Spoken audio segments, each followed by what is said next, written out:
Olá, estamos. bom dia. Vamos a esperar que Vamos aguardar mais alguns nuestros momentos participantes até puedan que estar en este mais webinario. alguns Bienvenidos a participantes todos a consigam este webinario sobre entrar no los nosso aspectos webinário clínicos en una sobre os respuesta al aspectos brote de sarampión, donde también clínicos vamos a estar mencionando da resposta algunas dos surtos de actualizaciones sarampo. sobre Vamos la mencionar situación também regional del algumas sarampión atualizações da y situação las regional do vías sarampo generales. Mi nombre es Pamela Bravo, e soy as especialista en inmunizaciones características-chave. acá en la OPS en Washington. Y Estamos antes na de OPAS em iniciar la Washington agenda e de antes este de webinario, começar com a agenda vamos a deste darle la palabra a webinário, vamos Fernando passar Gordillo para que por favor nos a pueda palavra ao dar Fernando algunos avisos para parroquiales sobre alguns cómo avisos poder aprovechar este técnicos webinario. Fernando, por sobre favor. a reunião. Fernando, com a palavra. Gracias, Pamela. Bienvenidos todos. Obrigado, Pamela. Sejam todos muito Este es un evento bem-vindos. Zoom que Esse é um tiene evento interpretación simultánea y también se virtual va a no grabar Zoom, para com posterior interpretação distribución. simultânea e será Para poder gravado para escuchar el distribuição lenguaje posterior. Para de su selecionar o idioma de preferencia, sua les preferência, pedimos por favor basta que en la clicar parte, no en ícone la do parte baja de globo su na barra pantalla inferior do Zoom. den Estamos no canal de clic português. en el icono del Podem globo selecionar também que os dice idiomas interpretación espanhol, y inglês e seleccionen el francês. idioma de su preferencia. Estamos no Muchísimas canal gracias de y mucha suerte. português. Adelante, Muito Pamela. obrigada. Gracias. Muchísimas gracias. Muchas gracias, Fernando. Obrigada, Pues, Fernando. Fernando, para continuar con la agenda de este webinario, vamos Continuando a com a agenda do pedirle al nosso doctor Daniel webinário, Salas, nuestro pedirei que gerente o adjunto doutor del Daniel Programa Especial de Salas, Inmunizaciones o acá gerente en la executivo OPS do Programa Washington, que nos pueda Especial dar de las palabras de Imunização da bienvenida. OPAS, Doctor Salas, que por favor. pronuncie suas Sí, palavras muchas de gracias, boas-vindas. Pamela. Y Obrigado, Pamela. bienvenidos todos a este Sejam todos importante muito webinario bem-vindos a esse webinário que tão vamos a estar importante que vamos compartiendo realizar hoje en los siguientes sobre momentos. Ustedes saben que o estamos nosso celebrando la tema. 24ª edición de la Semana de Temos Vacunación de las a Américas en este 24ª 2026. edição da Es un Semana de evento siempre Imunização que das nos une a Américas. todas Esse é um las evento que Américas a lo sempre largo de todo el une continente todas as Américas ao en longo de pos todo o de continente, posicionar la importancia de las vacunas, posicionando a de los programas de importância das inmunización, vacinas e os de programas de tener un mundo imunização más para que protegido, tenhamos um más sano, mundo con mais mejores protegido, oportunidades mais para saudável, com todos, y melhores no solamente los oportunidades niños, claro que para los niños todos, não só as son crianças. sumamente Claro importantes y el que as esquema crianças são de vacunación extremamente infantil sigue importantes siendo un e o baluarte en nuestros esquema de países, vacinação pero sabemos también que las infantil vacunas continua empiezan a sendo cobrar cada vez más especial importancia nos para nossos otros grupos países, poblacionales, mas também a adolescentes, importância adultos devido a mayores, outras faixas mujeres etárias embarazadas que siguen siendo clave ou en todo esto. outros grupos Pero en medio populacionais, de esta como as semana tenemos gestantes, mas em un meio a brote muy esta importante de semana sarampión, un brote que empieza tivemos um a surto considerável de surgir desde sarampo que octubre del começou 2024 em outubro de y en ese 2024 momento, en ese 2024, tuvimos e, naquela 466 ocasião, casos confirmados, 466 casos pero foram hicimos un salto confirmados, enorme en el 2025 y mas houve um empezó el salto brote a imenso em surgir a otras 2025. partes Surtos desde Canadá, começaram se extendió a a Estados Unidos, se extendió a acontecer no México, Canadá, se Estados extendió a muchos Unidos, países de México, se Latinoamérica, estendendo a ha muitos estado países da América en Latina. Belice también, en Também diferentes chegou a brotes. Belize, diferentes Y en el surtos. 2025 Em tuvimos 2025 tivemos alrededor de 15.000 cerca casos, un de poco menos. 15 mil Y ya en casos, um solamente pouco lo que va del menos. 2026, estamos E alcanzando até agora, em 17.000 casos 2026, já casi. estamos em Entonces ya quase estamos 17 mil casos. 2.000 por encima de Portanto, todo lo que acumulamos estamos en el 2025. acima de Y todo o eso acumulado em definitivamente nos llama 2025, 2 a mil que casos a tenemos que seguir mais. trabajando O que chama porque nossa nos indica atenção a que continuar tenemos trabalhando, porque isso indica importantes que bolsones de susceptibles, temos personas que no han logrado vacunarse, bolsões de muchas de populações ellas por problemas de suscetíveis que não acceso foram al sistema de vacinadas, salud, em parte por algunas falta porque de tienen acesso ao dudas. sistema de saúde Y e eso sabemos algumas que los porque profesionales de la sentem salud dúvidas quanto à somos vacinação. E os los que profissionais tenemos da todavía ese saúde respaldo de la somos población aqueles de que que si temos o sabemos cómo apoio transmitir la da confianza, população. la Se población termina conseguirmos creyéndole passar más al confiança à profesional de la salud, população, las personas que a trabajan en população salud, então que a las poderão redes confiar sociales. Porque si mais nosotros no lo hacemos, nesses si nosotros profissionais. Mas se callamos, isso não si no for feito, aprovechamos se los nos momentos, calarmos, se não pues lamentablemente los aproveitarmos mensajes que llegan de forma oportunidades, infelizmente as equivocada mensagens también, que de forma chegam à incorrecta, população desde las redes de forma sociales, equivocada, com empiezan a cobrar más intenções importancia. equivocadas, Pero começam a volviendo al tema causar de um la impacto vacunación, muito de los sério. sistemas de vigilancia E y de la pensando na respuesta rápida, vacinação, nos sistemas de tenemos también vigilância, que resposta saber rápida, precisamos também cómo entender identificar el sarampión. como Como el sarampión ha estado identificar tan o importantemente sarampo, circulando en los últimos como años, que tuvimos circulou tanto nos brotes últimos anos. confinados después de 2016, que logramos Depois la de eliminación. Ustedes 2016, saben quando que en el 2018 alcançamos perdimos a eliminação em 2018, perdemos esse status de eliminação quando Venezuela e Brasil começaram a mostrar a circulação do vírus em 2018, mas em 2024 houve uma pequena recuperação, mas um ano depois perdemos de novo. Então, realmente é uma conquista muito frágil. E precisamos aprender a identificar o vírus, como os sintomas se manifestam, os sinais do sarampo atípico, que acontece justamente por isso, porque não temos uma zona de imunização homogênea, onde o vírus selvagem já não circula como antes. E por isso causa uma emergência de saúde, e é importante que os clínicos, os profissionais da saúde, consigam fazer a identificação e reconhecer o vírus. Para isso, teremos a apresentação do Dr. Hermínio Hernandes. Muito obrigado, Dr. Hermínio, por aceitar participar nesse webinário, e a doutora Ângela Gentili também apresentará a importância da vacina, os diferentes tipos de vacinas que temos para poder realizar a imunização contra o vírus do sarampo. E algumas recomendações específicas também serão feitas. Isto posto, esperamos que este webinário seja extremamente útil para ouvirmos as apresentações dos colegas da OPAS, Álvaro, e podermos responder melhor a esses surtos. Esperamos que o webinário incluirá os pontos principais para que consigamos avançar na recuperação da não transmissão do sarampo. Sempre haverá casos importados até que ocorra a erradicação, mas precisamos saber neutralizar, controlar esses casos importados para que não crie uma endemia. É isso que queremos. Aproveitar esta semana da imunização. Estivemos na segunda-feira passada no Canadá com o diretor da OPAS fazendo um lançamento regional, e ele enfatizou muito a importância de como podemos trabalhar, especialmente com uma doença, um vírus tão difícil como o do sarampo, e que pode ser enganoso, porque muitos dizem, não, já passou o quadro de sintomas, não precisou se hospitalizar o paciente, mas temos um número de internações considerável, varia de um país para outro, 11% até 20 e tantos por cento de internação, dependendo do país e do momento, e não quantificamos as infecções secundárias pelo impacto imunológico que o sarampo causa. A doutora Ângela falará sobre isso. A infecção subaguda que pode acontecer alguns dias depois, muito rara, uma síndrome que pode ser fatal.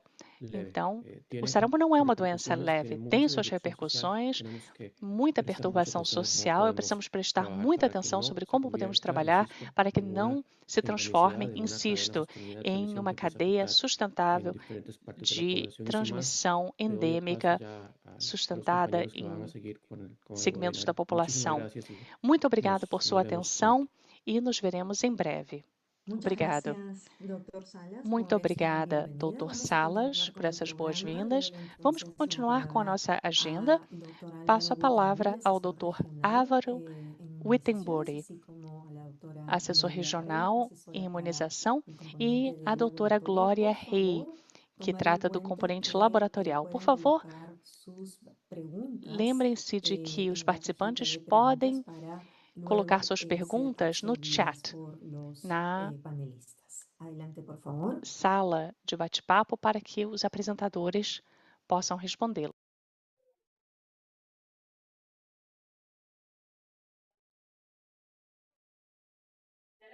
¿Me confirman si pueden ver? Poderiam confirmar se conseguem ver minha apresentação? Ainda não. Agora sim, mas não modo apresentação. Agora vemos, por favor, coloque em modo apresentação. A ver aquí. Bien. Sí se ve, ¿no? Ahora sí, modo presentación. Agora sim, está em modo apresentação? Não, ainda não. Avisam ao apresentador. Agora sim, estamos prontos para continuar. A conexão está um pouco lenta, espero que melhore. Antes de mais nada, obrigado a todos por estarem presentes. É sempre uma satisfação estar aqui, juntos, participando desses eventos. E nesse caso, vamos falar sobre a situação do sarampo, que é uma situação que realmente nos preocupa muito. Uma atualização rápida e depois apresentarei alguns elementos relacionados à resposta. Rapidamente, a situação do sarampo. A doutora Glória Rey falará sobre como realizar os exames laboratoriais da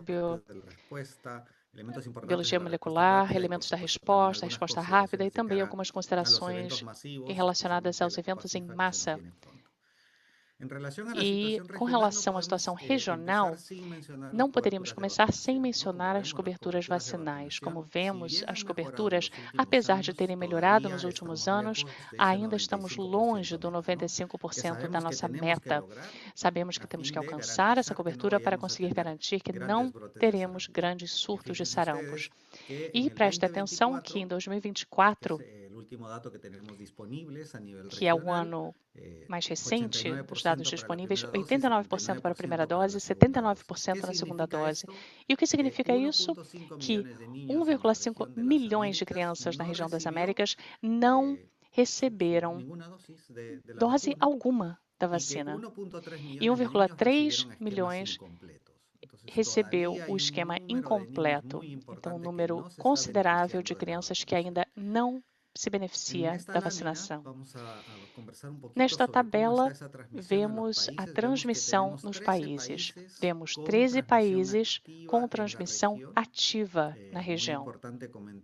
É importante comentar e ver que, infelizmente, são muitos países com surtos e muitos desses países têm a transmissão constante ao longo do tempo. Estados Unidos, com um número considerável, que vem desde 2025. Peru, com um surto preocupante no sul do país, na fronteira com a Bolívia. México, com um surto disseminado praticamente em todos os estados do país. Guatemala também, em todos os departamentos, um surto considerável. E Canadá mantém também a transmissão no país. A Bolívia tem transmissão baixa, mas recente, especialmente em Santa Cruz. Aqui vemos que a tendência de casos nesse ano, especialmente, aumentou muito. Temos 8 vezes o número de casos que apresentamos em 2025. Em 2026, tivemos um aumento de 30 vezes em comparação com 2024. Então, se comparássemos 2026 até hoje com 2024, que foi um ano de transmissão moderada, temos mais de 90 vezes o número de casos só até o dia de hoje. As festas de fim de ano certamente têm a ver com essa dinâmica de transmissão, mas também as bolsões de populações suscetíveis e segmentos insuficientemente vacinados, com lacunas na imunização. E do lado direito, vemos como estão os países. A tendência, semana a semana, com um aumento considerável na transmissão no México, um aumento extremamente preocupante na Guatemala e a transmissão contínua em outros países, como Canadá, Estados Unidos e o surto no Peru nas últimas semanas. Vejam aqui que, apesar de termos uma queda na notificação de casos nas últimas semanas, é sempre preciso ter cuidado. Ainda estamos analisando, revisando com as autoridades nacionais o que pode ter motivado essa queda tão abrupta no número de casos, que normalmente não corresponde ao padrão epidemiológico típico. Vemos aqui a distribuição etária dos casos confirmados de sarampo nas Américas. Os menores, geralmente é o grupo não vacinado. É importante implementar a dose 0 nos contextos de transmissão ativa. E depois vemos aqui que a transmissão nas crianças com menos de 5 anos continua sendo muito elevada.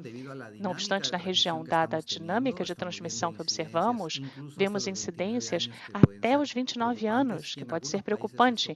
Em alguns países, pode até chegar a idades mais elevadas. Então, é importante lembrar que, dependendo do cenário epidemiológico, precisamos orientar nossas respostas. Esse gráfico mostra o risco de óbito devido ao sarampo. O sarampo não é uma doença leve, pode ser grave. O risco de óbito é muito considerável nos menores de 5 anos, especialmente, com índices muito mais elevados do que nas outras faixas etárias, como podem ver no gráfico da esquerda. E no gráfico da direita, vemos que, apesar do sarampo ser uma doença que, de modo geral, afeta as crianças com menos de 5 anos, com menos de 10 anos, inclusive com relação à mortalidade, temos pessoas no grupo etário de 50, 40 anos que contraem a doença, o risco também pode ser elevado nessas faixas etárias. Então, temos um pico duplo nas crianças com menos de 1 ano, o índice de letalidade vai caindo. Aqui, quantos contraíram a doença e quantos faleceram. Não devemos nos descuidar quanto ao que pode acontecer com os adultos, especialmente à medida que a idade aumenta. Glória, com a palavra. Gracias, Álvaro. ¿Me regalas la siguiente diapositiva? Obrigada, Álvaro. Basicamente, nesse slide, gostaria de mostrar os tipos de amostras que devem ser obtidas para cada caso suspeito de sarampo. Em todos os casos, sempre devemos tomar a amostra de sangue. Além disso, uma amostra respiratória, que pode ser um esfregaço nasal, nasofaríngeo. E também é recomendável uma amostra de urina para facilitar a realização dos exames laboratoriais e ter a confirmação oportuna dos casos. Para cada amostra, existe um tempo de obtenção que se inicia no primeiro contato com a instituição de saúde, mas que pode ir até 30 dias após o início do exantema, no caso do sangue, ou 14 dias após o início do exantema para a amostra respiratória e até 10 dias para a amostra de urina. Aqui podemos ver a rede regional de laboratórios e a capacidade, estrutura disponível.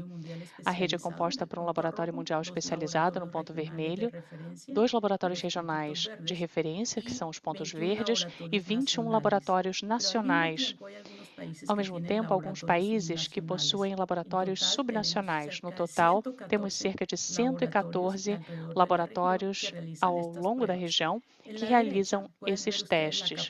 Do lado direito, vemos a capacidade diagnóstica, que basicamente se baseia em exames sorológicos para detecção de anticorpos e exames virológicos, que vão desde o cultivo do vírus, como provas, ou exames, melhor dizendo, moleculares, como o PCR. Aqui vemos, no lado esquerdo, os marcadores biológicos da infecção pelo vírus do sarampo. No eixo X, vemos o número de dias. Percebam que o início do exantema é reconhecido como dia 0. É muito importante, portanto, sempre saber quando começou o exantema, no caso.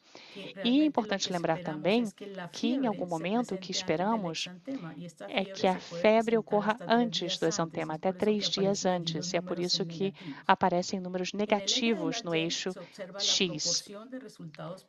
No outro eixo, vemos a proporção de resultados positivos de acordo com os marcadores biológicos da infecção. Mas vejam que, para o dia 0, a maior positividade está nos testes de RNA viral e cultivo viral. Em poucas palavras, nos momentos mais próximos ao início do exantema, os testes são muito mais eficientes para a detecção do RNA viral ou fazer o cultivo viral. Essa positividade vai caindo com o tempo. Se observarmos a curva de anticorpos, os primeiros anticorpos produzidos são os IgM, e esses anticorpos aumentam a positividade dia a dia e para os IgM chega a 100% no dia 4 ou 5.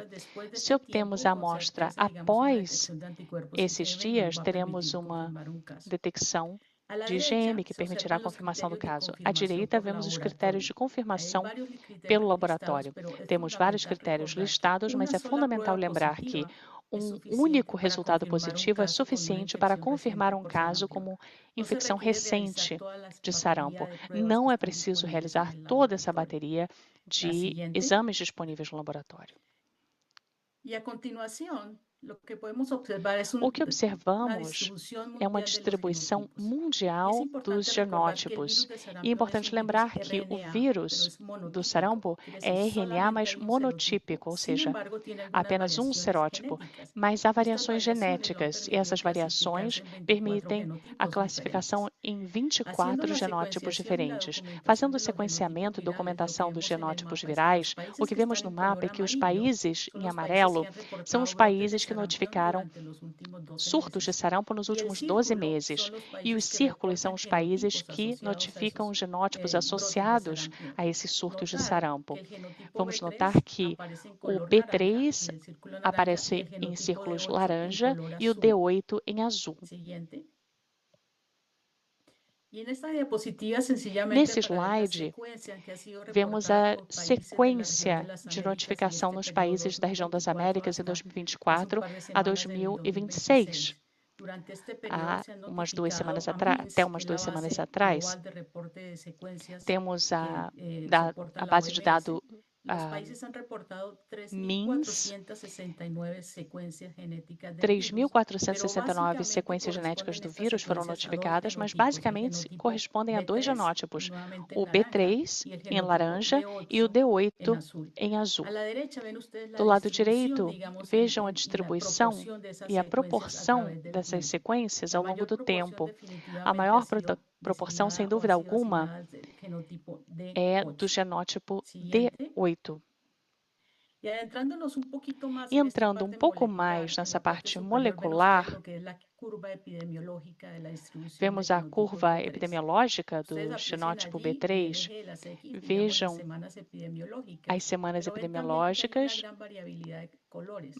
no eixo horizontal, mas também uma grande variedade de cores, que representam uma sequência genética diferente, e é atribuído um número, reconhecido como o DSID. E há diferentes cores, o que significa que realmente são sequências genéticas diferentes encontradas ao longo do tempo. Vemos uma grande variabilidade de distribuição. O que vemos na parte inferior é muito diferente. Não há uma cor que se mantenha ao longo do tempo. Isso em se tratando das sequências genéticas do genótipo B3. E algo semelhante é visto para o sequenciamento do genótipo D8. 15 países notificaram 2.985 sequências só do D8. Mas vejam aqui que, diferentemente do anterior, há uma cor que permanece durante todo esse período e é a sequência 9171, associada ao grande número de surtos de sarampo em vários países da região. Não obstante, também podem ver que há alguns tons mais claros de azul, que são sequências com 1 ou 2 nucleotídeos diferentes da sequência 9171. E é importante insistir na correlação dos dados genéticos e dados epidemiológicos que são cruciais para entender esses achados, porque essas modificações genéticas podem ser produto de uma evolução viral ou estarem relacionadas com uma nova importação do vírus. Álvaro, com a palavra. Obrigado, Glória. Muy bien, entonces rápidamente vamos a revisar elementos claves de la respuesta. Estos son aspectos que no debemos olvidar. El sarampión Então, es esses muy são aspectos que não devemos esquecer. O sarampo é extremamente contagioso, avança muito rápido, tem um período de transmissibilidade mais ou menos amplo. Então, além de ter algumas facilidades do ponto de vista da transmissão, como o fato de que permanece infeccioso e infectante flutuando pelo ar por algumas horas. Então, é muito importante considerar que as atividades de prevenção e controle devem ser imediatas. Então, apesar de ter um dia zero que pode ter a detecção e identificação de um caso suspeito, precisamos começar as atividades de investigação, de confirmação de casos o quanto antes, assim como as ações de controle imediato através das atividades de vacinação seletiva, que podem ser uma vacinação de bloqueio ou de varredura, dependendo da situação. E quanto mais tempo demorarmos, mais complexo fica o contexto. E, consequentemente, maior o gasto e investimento em recursos que teremos que realizar. No Brasil, por exemplo, no surto de 2018 a 2020, temos lições aprendidas. O país teve que investir 108 milhões de dólares para responder a esses surtos, cerca de 3 mil dólares por caso. Cada dia perdido na intervenção, no início das atividades de investigação e controle, isso vai levar a um gasto mais alto, a mais transmissão e, possivelmente, a maiores riscos para a saúde da população.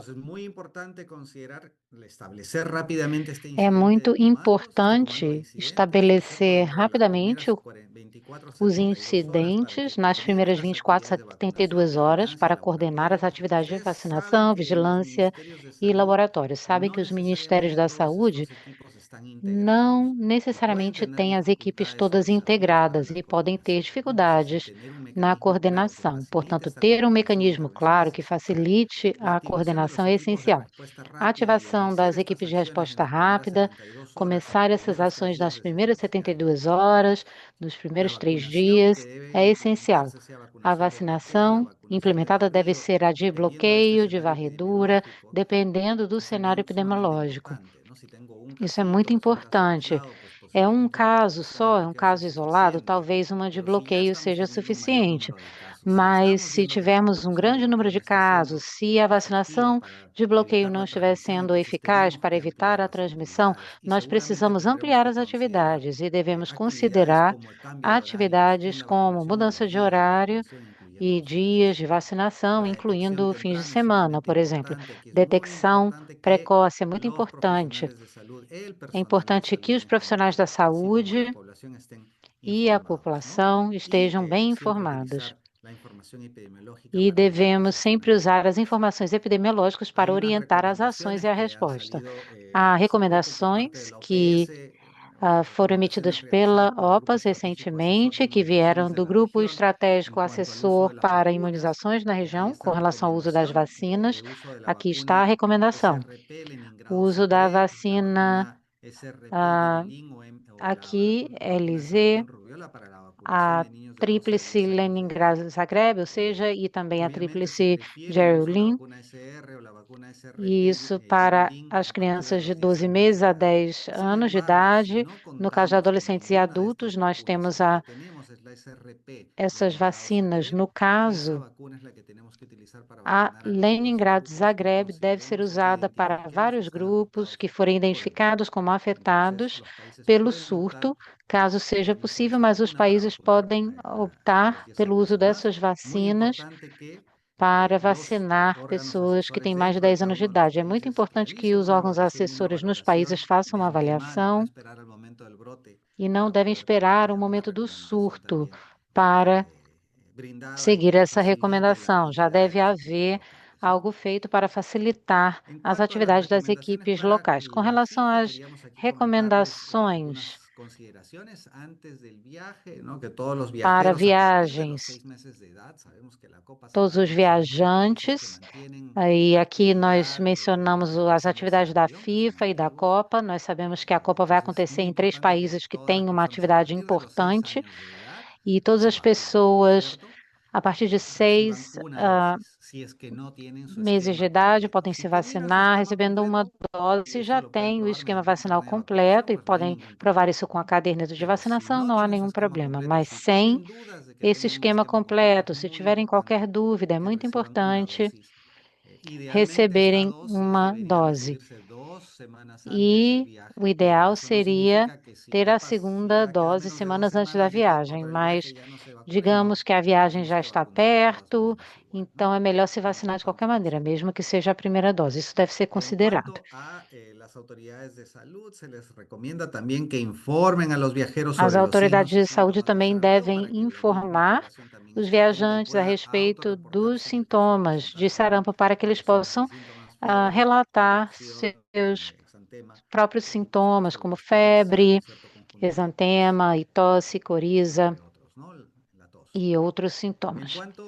al momento del viaje, si se No momento da presentara viagem, alguno de los signos y síntomas de la enfermedad, es muy se importante que los viajeros a pessoa busquen tiver atención, qualquer ¿no? Busquen sintoma, é atención médica, importante acudan que y solamente van a procurem poder acudir si es um que están médico, um enterados, si es que atendimento están informados médico. de cuáles son E estos signos só y síntomas. é Por possível que supuesto, essas también pessoas debe evitar entendam isso contacto se con elas otras tiverem personas desde ciência 7 dos días sintomas. É antes, importante evitar contato com hasta 7 outros días, até 7 bueno, dias, antes no, ou perdón, melhor. desde la presentación É de la queja melhor y del santema hasta evitar o 7 días después contato de eso. com as pessoas Consideramos 7 días sempre porque que tiverem sospechamos o sintomas. podemos E sospechar no consideramos solo de aqui que sarampión, devem sino evitar también por de 7 rubiola, dias, porque que esos son esse é um los período em que venaris podemos muy esclarecer importantes en talvez a cuanto a diferença entre las rubéola e iniciativas de sarampo. eliminación. Entonces, muy E são importante que duas durante este periodo doenças que mantengan têm aislamiento iniciativas de y eliminação. Portanto, utilicen durante mascarillas, 7 ¿no? dias devem Para tratar se de reducir el isolar e riesgo de usar transmisión. máscaras Y por para supuesto, evitar permanecer en o el risco lugar de donde las personas transmissão. estén hospedadas, E excepto, claro por supuesto, que para visitar devem al médico evitar durante este periodo de locais transmisibilidad em que y as pessoas evitar estão los lugares hospedadas, públicos. Y exceto si los uma viajeros clínica, por sospechan que exemplo. han contraído la enfermedad al momento de regresar a Evitar sus locais países de públicos origen, e, pues se también tiverem qualquer deben permanecer en suspeita casa y, de por supuesto, terem a contactar con los doença, servicios de salud e as pessoas informarles devem acerca ficar em del casa, viaje. informar os serviços de saúde Creo que estos son los tópicos, los ao mensajes retornar às principales suas que casas queríamos também. compartir en este momento del Esses eram os diplomado temas y principais que gostaríamos de le apresentar paso Pamela. e ofereço a palavra agora de volta ao painel. Muchísimas gracias. Vamos a continuar con Muito la obrigada. agenda para el día de hoy. Vamos continuar com a Y agenda de para la hoje. siguiente ponencia tendremos al Na doctor próxima Herminio apresentação, Hernández, quien temos o nos Dr. va a Hermínio hablar de Hernandes. los aspectos Ele vai clínicos falar del sobre os aspectos sarampión. clínicos do Hernández es sarampo. médico pediatra Ele é adscrito al pediatra, Hospital Nacional Cayetano trabalha Heredia en Lima, no Perú, Hospital así como Cayetano profesor Heredia, em emérito Lima, de Peru, e é la professor Universidad emérito Peruana da Cayetano Heredia. Universidade Él es Peruana miembro Caetano de la Heredia. Comisión E ele é Regional também del membro da Comissão Sarampión y Rubéola, Regional presidida para o por el Sarampo e a doctor Rubéola, Hernández. Le doy la presidida palabra entonces al pelo doctor Herminio doutor. Hernández, sin dejar de recordarles que pueden E ir gostaria colocando todas sus também de preguntas en el lembrar-lhes QIA. que devem Algunas de colocar ellas las vamos a suas ir perguntas na aba de contestando a QIA, través de este ou seja, a foro aba de y otras perguntas. van a ser Vamos contestadas continuar en la sección de preguntas y respuestas. Muchísimas respondendo gracias. essas Adelante, doctor perguntas Hernández. depois numa sessão Muy buenos específica. días. ¿Puedo compartir? Bom dia, ¿Sí? será que eu Sí, adelante, posso doctor Herminio. compartilhar minha tela? Sim, por favor, Gracias, doutor Hermínio. por lo de... Obrigado, A ver. Álvaro.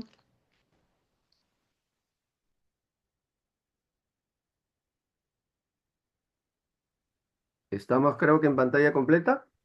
Estão Sí, se vendo ve a bien. minha tela cheia? Sim, estamos vendo bem. Muy bien, entonces vamos a hablar de Obrigado. aspectos clínicos de una Vamos enfermedad falar que, dos como ya ha sido aspectos clínicos de mencionada, uma es doença que, como já viral, es muy foi transmisible dito, é y que viral, su é forma de altamente presentación transmissível e sua forma de clásica es una apresentação sucesión de tres clássica etapas. é uma sucessão Cada com etapa 3 dura 3 a etapas. 5 Cada días etapa dura de y que estas 3 a 5 etapas son pues, los dias. E pródromos, essas el etapas são brote o y la pródromo, seca o o descamación. surto e Esta depois a enfermedad es descamação. una enfermedad que se adquiere, E como ustedes essa conocen, a través doença de secreciones é respiratorias, adquirida por aerosoles secreções que se emiten respiratórias, al aerossóis que são toser un emitidos enfermo, na entonces tosse ingresa de y se va a uma pessoa producir doente una infección de todo el e tejido linfoide isso de la infecciona todo orofaringe, o tecido produciéndose linfóide una da primera viremia que va a faringe e invadir há a toda todo el uma sistema linfático reação no de todo el sistema organismo, donde linfático se va a producir em una todo o segunda viremia. organismo. Aí se Esta va a invadir produz fundamentalmente uma pulmones, outra el fase sistema afetando digestivo y pulmões, también sistema digestivo la parte urinaria. e Y a também partir de o ahí se trato producen los urinário. síntomas y Depois pasa surgem el enfermo a emitir sintomas aerosoles y e contagiar a a otros pessoa susceptibles. Y contagiada ahí passa a tienen emitir aerossóis e dos contagiar fotos outras del pessoas. tipo de Aqui temos brote duas en fotos la segunda do etapa, o sea, la tipo etapa, de valga la redundancia, de brote. erupção En cutânea los que tiempos surge nessa actuales segunda deberíamos etapa. considerar dos formas de Hoje em presentación. dia devemos La considerar duas presentación formas de clásica apresentação. y A la apresentação presentación de clássica sarampión e também a apresentação modificada. A clássica é aquela em que vemos esses períodos de 3 a 5 dias, pródromo, depois exantema e descamação. Aqui vemos o início da parte da pele, dos sintomas na pele. E antes dele temos o pródromo. Aqui pode haver febre, a pessoa pode ter seu estado geral comprometido, a tosse, coriza e também conjuntivite. Aqui nós vemos as manchas de Koplik, que são manchas na mucosa oral. Aqui, perto dos molares inferiores, nós vemos uma área eritematosa. Aqui vemos uns pontinhos brancos. Essas são as manchas de Koplik. Essas manchas também aparecem na foto da esquerda. São pontos brancos. Mais uma vez, são as manchas de Koplik. É uma área eritematosa. Então, parece grãos de sal. Acabamos de ver aqui que isso vem antes do início da parte do exantema. E depois surge o exantema. Na forma clássica, essa erupção cutânea se generaliza. No primeiro dia, a erupção surge no pescoço, no rosto, depois baixa para o tronco, e no terceiro dia, a erupção cutânea está em todo o corpo. Essa evolução é característica do sarampo e ela acontece aí com o pródromo, depois com a sequência cérebro-caudal. Essa erupção fica muito evidente na pele branca. E quando a pele é mais escura, pode-se notar um pouco menos. E depois a erupção avança e no terceiro dia a pessoa continua febril, mas a febre cai a partir daí. Aí começa a terceira fase, que é a de convalescência. Depois desse terceiro dia, se reaparece a febre, aí é preciso suspeitar de uma complicação. Na terceira fase, nesse período de descamação, o que acontece é que a mancha pode ficar marrom escura, como podem ver aqui do lado esquerdo, e aqui em crianças desnutridas, pessoas que têm uma imunidade menor, pode haver uma grande descamação no corpo. O problema mais grave do sarampo é que ele compromete a imunidade celular, mas também humoral. Isso é conhecido como amnésia imunológica. Caem os níveis de linfócitos, especialmente os CD4 e também os anticorpos pré-existentes. Isso fica evidenciado nesse estudo, que eu conheci porque foi a tese de um aluno, Tamajiro, já há alguns anos. Ele encontrou 25 crianças com tuberculina positiva que acabaram tendo sarampo e 13 sem complicações, 12 deles com complicações da doença. Eles foram submetidos a testes cutâneos semanais e foi demonstrado como aqueles que eram positivos tiveram depois a erupção e aqui nós vemos a resposta à tuberculina e vemos aqui o caso das crianças com complicação. Aqui nós temos uma prova muito clara de casos que nós podemos ver de hiperatividade. Nesse gráfico também podemos ver essa resposta dual da resposta imune. Na parte superior, vemos essa linha, essa curva preta, que mostra o nível de linfócitos. Há uma queda aqui na etapa aguda da doença e depois esse nível se recupera depois de 3 a 4 semanas. E aqui dizemos que é dual porque ao mesmo tempo há uma resposta imune com anticorpos que procuram defender o corpo da infecção. Essa imunossupressão, juntamente com tudo que acontece na superfície da pele, podem gerar complicações. A mais temida e mais frequente é a pneumonia. A pneumonia é a complicação que pode levar à morte. Pode acontecer por causa do dano do vírus, seria pneumonia por células gigantes e também acontece por causa de complicações por conta de bactérias ou por 2 motivos, ou seja, vírus, bactérias que podem ser streptococo, estafilococo e pneumococo. E as crianças menores, as pessoas idosas, gestantes e imunossuprimidos são pessoas que têm risco de desenvolver essa complicação. Quando ela acontece, podem ver na foto da direita, essa radiografia, é preciso considerar o uso de antibióticos. Outra complicação frequente é a presença de diarreia, que também tem a ver com a possibilidade de comprometimento da imunidade. Há também lesões na córnea que podem levar à cegueira, em poucos casos. Também devemos mencionar a otite média e a morte, que pode vir por causa das complicações e também por causa do que direi a seguida em relação à encefalite. A morte pode acontecer por pneumonia ou encefalite. E isso está entre 1% e 2%, dependendo do caso. A desnutrição também é uma consequência e também pode agravar a doença.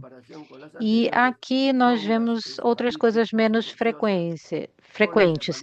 Nós temos encefalite pós-infecciosa ou encefalite por corpo de inclusão. Também é possível que haja uma panencefalite esclerosante subaguda, que é um caso mais excepcional, mas que pode acontecer. E que pode acontecer de 7 a 10 anos depois, por causa da persistência do vírus no tecido linfático. E pode levar à morte também. Com relação ao estado nutricional, há uma bidirecionalidade, porque se há uma desnutrição prévia, as complicações podem ser piores, mas a própria complicação pode levar à desnutrição por causa do efeito das infecções. Aqui nós temos a casuística de um surto na Alemanha, 115 crianças em 2006 na Alemanha foram hospitalizados. E aqui vemos que a complicação mais frequente foi a pneumonia. Nesta série, houve 96 históricos usados e 2 faleceram por encefalite com corpos de inclusão meses depois da hospitalização por pneumonia. Então, a gravidade do sarampo acontece no caso de lactantes e adultos também, pessoas desnutridas com hipovitaminose de vitamina A, também os que têm imunossupressão, há também grupos específicos como gestantes,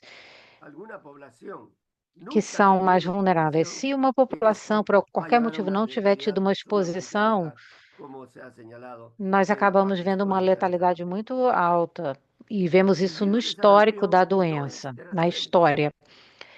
E o vírus não é teratogênico. A gestante pode ter, no entanto, uma infecção que cause morte fetal, um atraso no crescimento intrauterino, um parto prematuro, complicações na mãe, que pode ter pneumonia, É uma pneumonia de 2 a 3 vezes mais frequente do que em outro grupo e pode levar também à morte materna. Nós mencionamos antes o quadro clássico. E também devemos levar em consideração uma outra apresentação que deve ser considerada hoje em dia. É uma forma atenuada, acontece em pessoas com imunidade parcial que tiveram uma dose da vacina ou que foram vacinadas há muito tempo, ou então que receberam imunoglobulina. As manifestações clínicas costumam ter a mesma sequência, mas são mais leves. Alguns sintomas ou sinais podem estar ausentes. O período de incubação é um pouco mais prolongado, normalmente são 7 a 10 dias e, nesse caso, podem ser entre 2 e 3 semanas. As complicações não são frequentes, mas, aí é importante esse mais essas pessoas são fontes de infecção. Isso foi descrito há muito tempo por Krugman no texto sobre doenças infecciosas na infância. Vou citar um caso que eu pude ver certa vez. Em 2019, e em 2018, o Peru teve um grande número de casos, com um surto que começou em Puno também. Aqui temos uma menina de um distrito de Lima, ela tem 5 meses, e teve diarreia e febre no primeiro dia, no segundo dia diarreia e a erupção na pele, mas não teve conjuntivite nem coriza. No terceiro dia, teve essa erupção cutânea generalizada, e no quarto dia, em que eu a vi, ela estava muito melhor. A erupção já estava começando a sumir. Aqui nós temos fotos tiradas pela mãe, e que ela, claro, nos autorizou usar para qualquer curso. Essa menina no quarto dia estava assim. Então eu pensei, não é sarampo, mas eu pensei, exceto se a mãe tiver tido sarampo, e de fato a mãe tinha tido sarampo aos 6 anos de idade. E quando vimos essa menina, ela já tinha um PCR positivo, não havia dúvida. A mãe deu uma imunidade passiva, porque ela tinha tido a doença quando ela era criança. E em 2019, depois do surto de 2018, houve no país uma grande campanha de vacinação nacional contra o sarampo. A mãe tinha se vacinado. Então, aqui nós temos o contato epidemiológico. Essa menina caiu da cama, foi à clínica e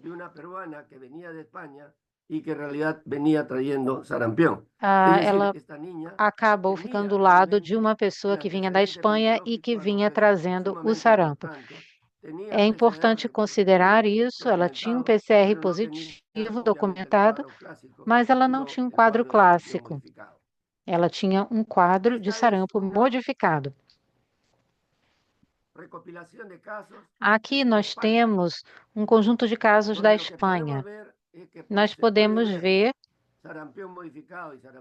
sarampo modificado, sarampo clássico, não vacinados, pessoas que têm uma dose, pessoas que têm 2 doses da vacina. O que é interessante é que com mais doses, nós vemos que há as 2 formas de apresentação divididas quase que pela metade. O diagnóstico deve ter uma base clínica, uma base epidemiológica, serológica e também o cultivo que já foi mencionado pela Glória anteriormente. No caso clássico, a sequência das 3 etapas, pródromo, a erupção cutânea e descamação, são as 3 etapas com cerca de 3 a 5 dias, e também devemos lembrar do caso modificado e também o contato com viajantes que vêm de áreas endêmicas. É fundamental considerar isso no diagnóstico, bem como a possibilidade de viagens. A parte serológica e o cultivo também são necessários para cobrir essas 4 áreas do diagnóstico. E é claro que há também outros surtos, outras doenças que incluem erupção cutânea e febre. Rubéola é uma erupção generalizada no primeiro dia, que desaparece no terceiro dia, quase não tem um pródromo, não tem uma sintomatologia muito grande, mas há uma preocupação com a gestante, porque a infecção de uma gestante pode gerar uma má formação do sistema nervoso central, auricular, etc., o que acaba gerando a síndrome da rubéola congênita. Aqui há uma comparação. Do lado esquerdo, rubéola, não há tanta erupção, e no outro caso, sarampo. Infecções por estreptococo. E nós vemos aqui que há ao mesmo tempo uma infecção e uma erupção e febre elevada. A erupção aqui é central e nós vemos que a pele fica como uma lixa. Há também essa língua inchada, vermelha, e depois de 3 a 5 dias de erupção cutânea, no caso da escarlatina, há uma descamação muito específica na palma das mãos e na sola dos pés.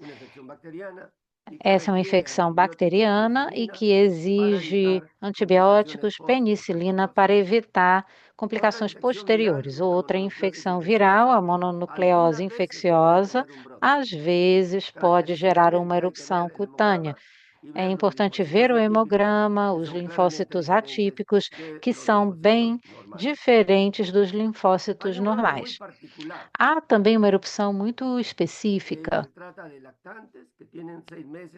que são lactantes de 6 meses a 1 ano e meio, com febre muito alta, 39, 40 graus de febre, de 3 a 4 a 5 dias.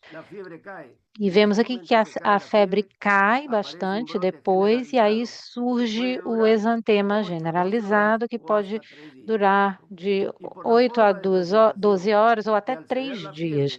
E a forma de apresentação é a seguinte: depois da febre surge o exantema, ele é um exantema súbito e é um vírus da herpes humana do tipo 6 que causa isso. Às vezes uma curva difásica, há uma parte respiratória, digestiva, e depois pode surgir mais uma vez sintomas. Há essas duas curvas aqui, nesse caso do enterovírus, e às vezes há erupções cutâneas também nesse caso. Os parvovírus B19 têm outra forma de apresentação, que é bem característica, ou relativamente característica. É uma erupção periférica, que nós vemos o antebraço da pessoa com a erupção característica, mas o que é mais característico é que ocorre em crianças mais velhas ou adolescentes, e há aqui essas manchas na bochecha. Aqui temos também casos de que também parecem com rubéola ou sarampo, em outras doenças. Os flavovírus têm o seguinte: a ausência de manifestações respiratórias, e o sarampo tem esses sintomas. O sarampo, no entanto, não costuma provocar mialgia, e essas outras doenças sim. Como podem ver na imagem, há aqui um espelhamento de um lado e do outro. Nesse caso, parece eritema multiforme. É característico disso, e é preciso procurar lesões desse tipo. Há esse círculo branco também. Ele é quase simétrico, e esse é o eritema multiforme maior, e há também o menor. Esse tipo de erupção Com essas características, pode acontecer por várias infecções virais, bacterianas, protozoários, inclusive por medicamento também. Então, eu preciso considerar, é um eritema multiforme e ele acontece por causa de um micro-organismo por causa do tratamento. Agora, quando é que eu devo suspeitar que é um caso de sarampo? Quando eu vejo febre, exantema, e essa pessoa teve contato com o viajante ou foi para alguma área que tem sarampo. Então, no meu país, eu vejo uma pessoa que visitou Puno e tem sintomas, e aí tem um pródromo de 3 ou 4 dias. Às vezes há uma erupção cutânea e essa pessoa não foi vacinada, ou só teve uma dose há vários anos. Também não devemos esquecer da possibilidade de haver um caso de sarampo modificado quando o quadro clínico for semelhante. Muito obrigado. Muchísimas gracias, Dr. Hermínio Hernández. Muito obrigada, Dr. Hermínio Hernández. Temos várias perguntas que foram colocadas no chat. Algumas já estão sendo respondidas pelos apresentadores anteriores e outras serão reservadas para a sessão de perguntas e respostas.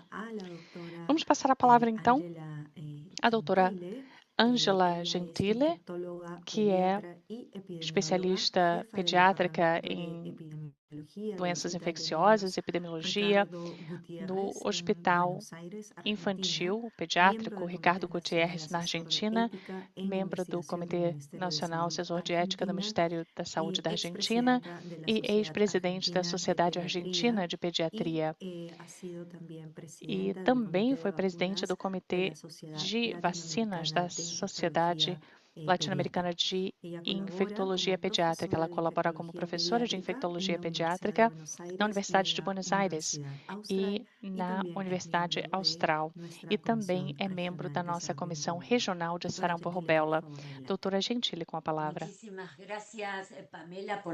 Muito obrigada, Pamela, pela apresentação. Para mim é uma satisfação estar aqui participando desse excelente webinário e também partilhando nossas preocupações quanto a esse desafio que é esse surto regional. Toda a região está envolvida e se esforçando justamente para conseguir enfrentar esta situação.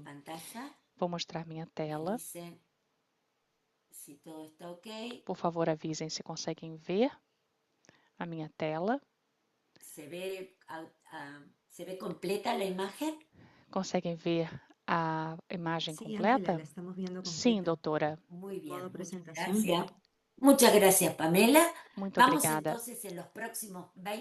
Nos próximos 20 minutos, portanto, vamos conversar sobre como enfrentar esse desafio, porque depois de tudo que o Dr. Hermínio apresentou com tanta precisão, essa doença tem tão alta transmissibilidade, o vírus fica suspenso no ar por horas. E me lembro do último surto na Argentina, os últimos 35 casos em que entre um adulto fazer uma chapa comprovando que tinha sarampo não diagnosticado, um turista, ele sai do local e dali a uma hora e meia, entra uma criança ainda sendo amamentada com a sua mãe e contrai o sarampo. No último surto, isso aconteceu, estou falando do Hospital Pediátrico de Buenos Aires. Então, como enfrentar esse desafio que, obviamente, nos preocupa tanto? E aqui temos o caminho, que é vacinar, essencialmente. E por isso, vamos falar das características da vacina, suas indicações, eficácia, segurança, precauções, contraindicações e algumas situações especiais que devemos enfatizar. E volto a dizer aqui como comecei, o impacto da vacinação. Desde 1974, a vacinação já evitou 154 milhões de mortes, inclusive 146 milhões de crianças com menos de 5 anos e também os lactantes com menos de 1 ano. vejam o sucesso, o impacto da vacinação contra o sarampo.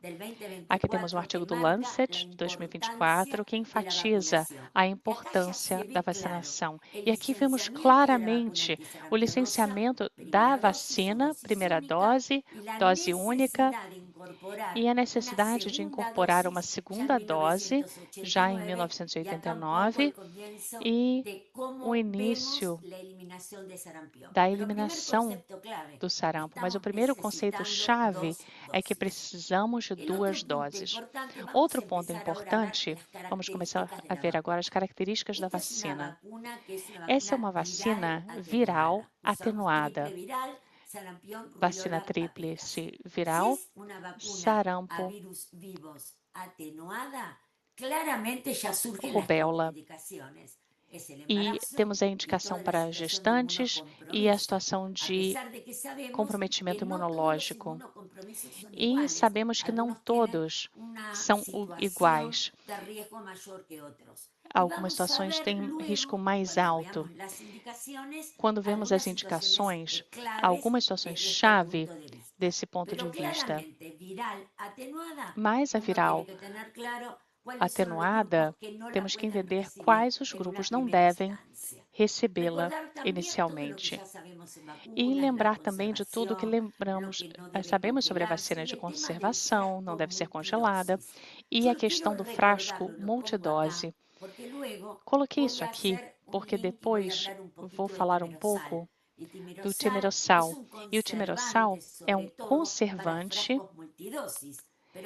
para frascos multidoses, mas em algum momento foi objeto de polêmica quanto ao seu uso. Por isso, temos que entender muito bem que os frascos multidoses com timerosal não apresentam risco e, obviamente, a forma de aplicação. Os agentes de vacinação entendem muito bem e têm muita experiência. Quando consideramos a imunogenicidade, vemos que a soroconversão é altíssima, muito semelhante à infecção natural. Uma dose tem 95% de efetividade. A segunda dose, 97% a 98%. Mas aqui há 2 pontos centrais. O primeiro é que, quando eu recebo apenas uma dose, pode haver uma falha primária da vacina de até 5%. Mas vamos colocar uma lupa nessa situação. Sabemos que são 5% de falha primária, mas também sabemos, como o Álvaro nos contou muito bem, que as coberturas vacinais não são adequadas para enfrentar essa doença de transmissão respiratória. Se eu tenho uma dose inicial de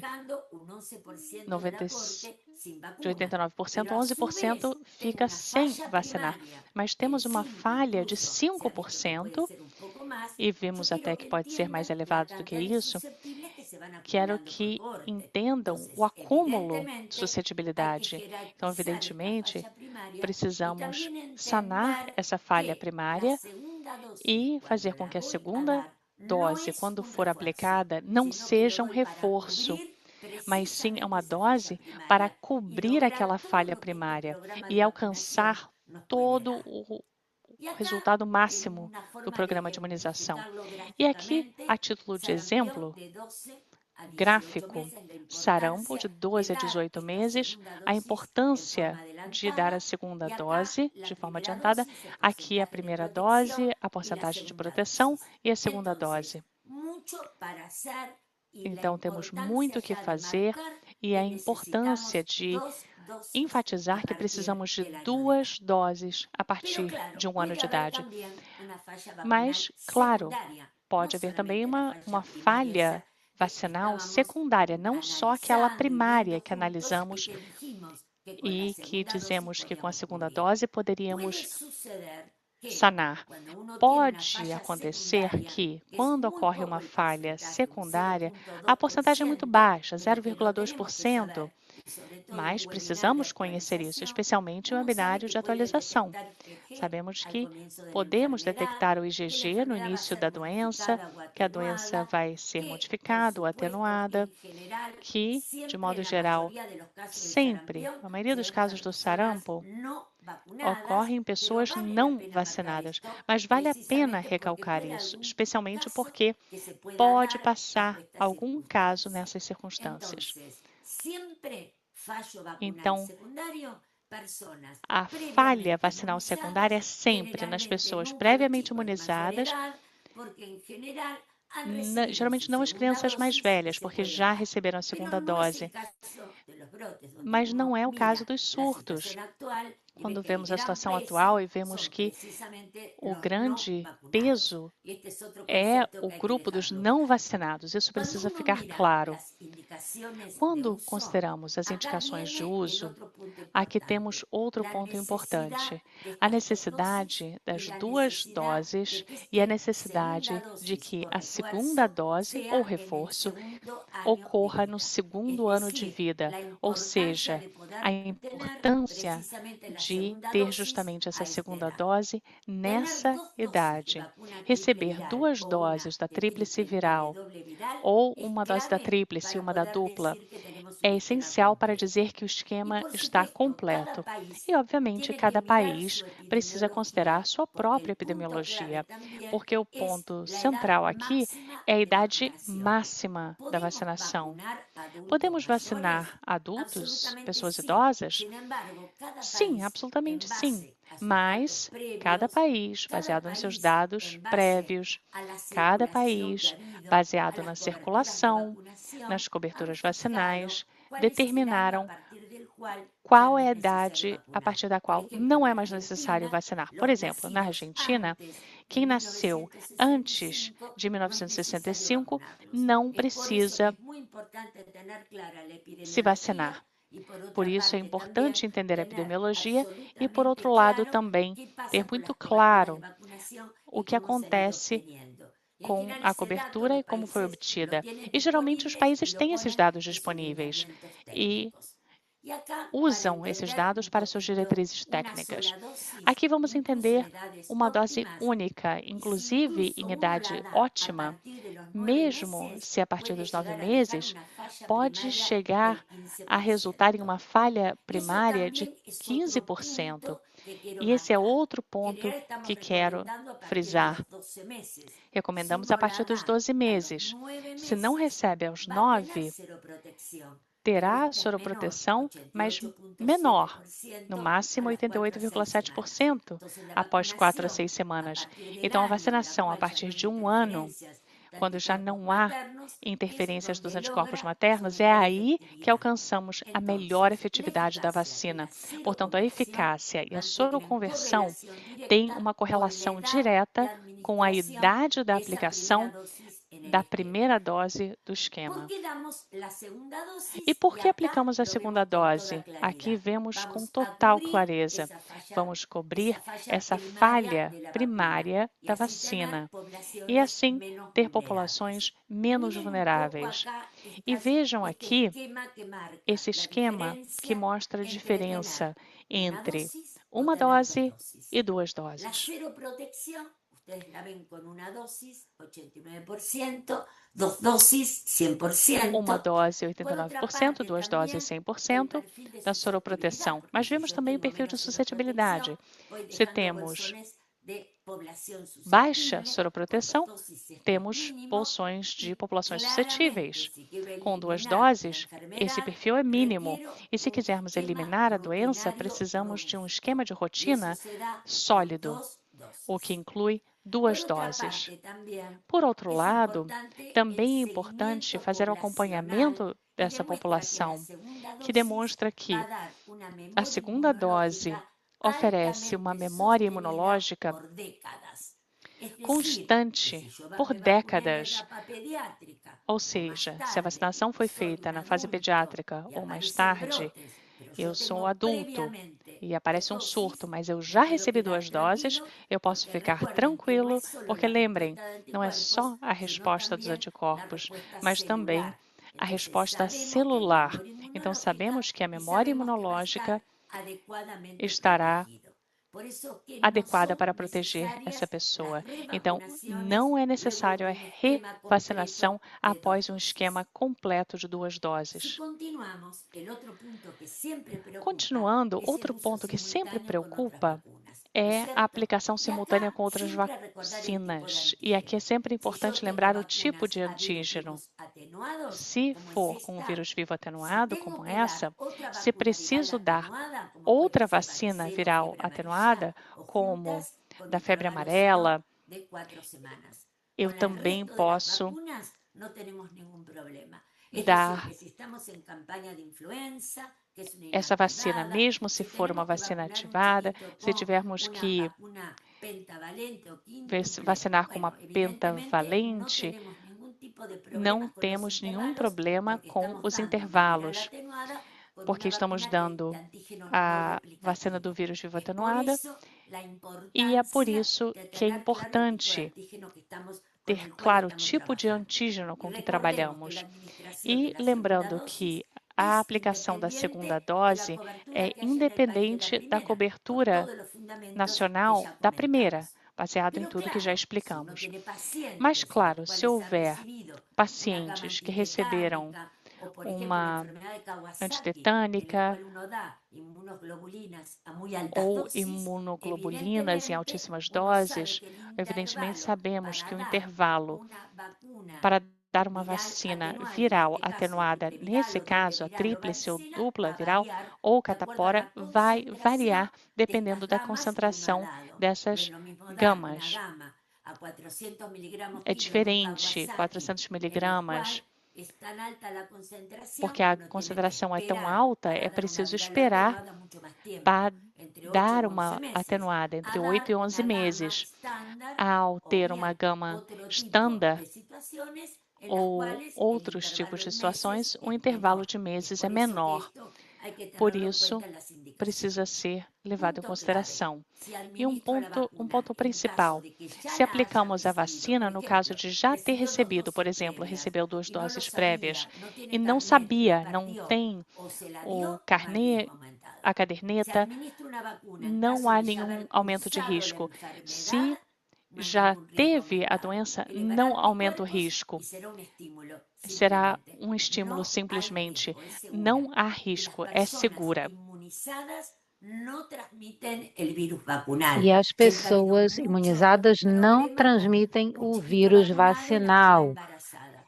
El Às vezes as vacunado pessoas se no preocupam com transmite a el virus criança vacunal. Ese vacinada es otro quando a concepto mãe é importante. gestante, mas Y não son há vacunas que transmissão. tienen, por supuesto, como Isso é ya dijimos, importante. como toda E viral como atenuada, sus já contraindicaciones. mencionamos, há Reacciones alérgicas contraindicações no caso graves, do el vírus embarazo. atenuado, Y si também no bien caso de reação aclaro que si alérgica una mujer grave, embarazada no fuera caso vacunada de uma inadvertidamente, gestação. hubiera Claro que se vacunado, uma mulher hubiera estado gestante for embarazada, recibió la vacinada, vacuna 4 sem que semanas con soubesse, posterioridad a la e administración de esa vacuna, no hay então razón para 4 interrumpir el embarazo. Otras semanas, contraindicaciones, de ou nuevo, melhor, se a mulher tiver sido deficiencia vacinada grave, sem saber ou ahí tiver depende un ficado poco del gestante estado, depois de y los 4 síndromes semanas de da Pitt vacina, não moderado o existe grave. razão para interromper Contraindicaciones a que también tenemos que gestação. tener E claro também son deve se aquellas con considerar fármacos outras condições inmunosupresores que paralelas habría que graves. Aqui, consultar no caso, porque há hay uso de diferencias fármacos entre anticuerpos imunossupressores. monoclonales É y preciso diferentes esquemas consultar. Há inmunosupresores diferenças que es no importante caso tener de en cuenta. anticorpos Y monoclonais e lo que es alguns esquemas importante en que el devem caso del ser VIH son considerados. E o que é procedimientos que se después de importante no caso do vacunar, y ahí pues HIV tenemos que mirar muy bien el é recuento de CD4. ver como Porque está a de acuerdo al contagem do tipo de recuento y de CD4, acuerdo a porque la edad, como dependendo ustedes lo ven muy bien da en la placa, contagem, uno sabe que puede podem ver llegar a no vacunar. slide Y eso isso, también, que porque son chicos há que tienen que estar certos protegidos, intervalos em adultos que que tenemos que pode proteger. haver a vacina. Y Isso é las importante porque essas crianças precauciones, também precisam de siempre proteção, mirar, bem como os no adultos. vacunar si está E por ser as una enfermedad precauções aguda con fiebre, porque seriam también o es una forma seguinte: de uma proteger doença la vacuna, aguda com porque a si bien puede febre haber respuesta, não é o a lo momento mejor talvez luego en el ideal para a tiempo esa vacinação. enfermedad Isso febril também para se proteger traduce o en un efeito da diagnóstico más vacina, importante o más grave, y es porque muy difícil também não después se dejar de sabe ligar se un a poco febre está esa situación con la associada a administración de algum problema vacunas. mais Tenemos que grave. trabajar mucho en Nós confianza en temos vacunas. que Ya hablamos ah, de los hemoderivados, ter hablamos confiança de na vacunas vacina. comprometidos y en relación a Já falamos tuberculosis, que dos hay un aumento muy hemoderivados. importante e também a tuberculose. Houve um aumento nos casos na região. E os pacientes que têm tuberculose devem iniciar o tratamento antes de receber a tríplice viral. Isso é importante e deve ser considerado. Falsas contraindicações. Devemos nos preparar também para essas falsas, porque a amamentação não é uma contraindicação, a gestação também não, o vírus da vacina não é transmitido. Também há uma falsa contraindicação que tem a ver com a convivência com o imunocomprometido. Muito pelo contrário, aquele que convive com uma pessoa imunossuprimida deve ter todas as vacinas em dia. Também mulheres na idade fértil, elas devem ser vacinadas. E também alergia a ovo não tem a ver com isso, ou seja, estou falando aqui de falsas contraindicações. A vacina também pode causar um evento adverso mínimo, porque essas vacinas não são reatogênicas. Claro que pode haver algum fenômeno de anafilaxia e outros. Pode haver uma manifestação clínica pós-vacina, como febre e exantema. É bom ter clareza disso. E nós temos durante um surto também crianças vacinadas e não vacinadas. E é preciso verificar no caso do vacinado, quando há uma grande circulação de vírus selvagem, se o que estamos vendo é uma reação à vacina ou o próprio sarampo. Então, é importante enviar as amostras ao laboratório para que o diagnóstico possa ser feito. E assim vamos entender se foi um efeito adverso à vacina ou se tem a ver com o vírus que está circulando em algum lugar. É importante estabelecer essas diferenças, sobretudo quando estamos administrando vacinas durante um surto epidêmico. Aqui o caso do timerosal, todos nós sabemos que esse elemento que preserva a vacina não tem risco, ele é o metilmercúrio. Nós trabalhamos muito com isso, fizemos um trabalho com a Universidade de Ohio e houve um grupo muito importante de trabalho da OMS. Nós usamos amostras do esquema básico e também amostras relacionadas ao esquema de reforço e era possível ver claramente que o timerosal não acumulava. E todos podiam ficar completamente tranquilos de que isso era seguro, isso foi confirmado, não há nenhum tipo de associação entre o autismo e a vacina tríplice viral. E para concluir, dose zero. Essa dose é muito importante porque está sendo usada como uma ferramenta-chave, justamente quando há surtos. E podemos ver os dados. Quando há grande incidência em menores de 1 ano, nós sabemos que é essa ferramenta adicional que vai além do esquema regular. Então, essa é a dose zero. Os lactantes perdem seus anticorpos maternos protetores e a mãe passa anticorpos para a criança, mas isso é uma proteção passiva e não cobre todo o primeiro ano de vida, porque são anticorpos passivos. Então, para o bebê, não há uma imunização ativa dessa maneira. Muitos estudos mostram que há alguns bebês que ficam vulneráveis antes do 8º mês de vida. Ou seja, eles são mais vulneráveis e quando eles têm anticorpos até os 6 meses, às vezes até os 9 meses, é preciso fechar a lacuna de vulnerabilidade, porque a vacina, a primeira dose, só virá depois.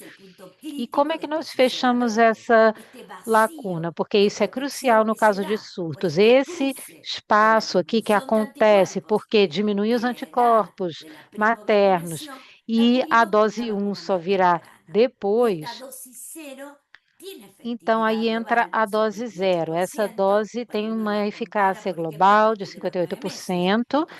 Podemos começar a ver isso a partir dos 9 meses e depois desse período, ela pode chegar até quase 90%.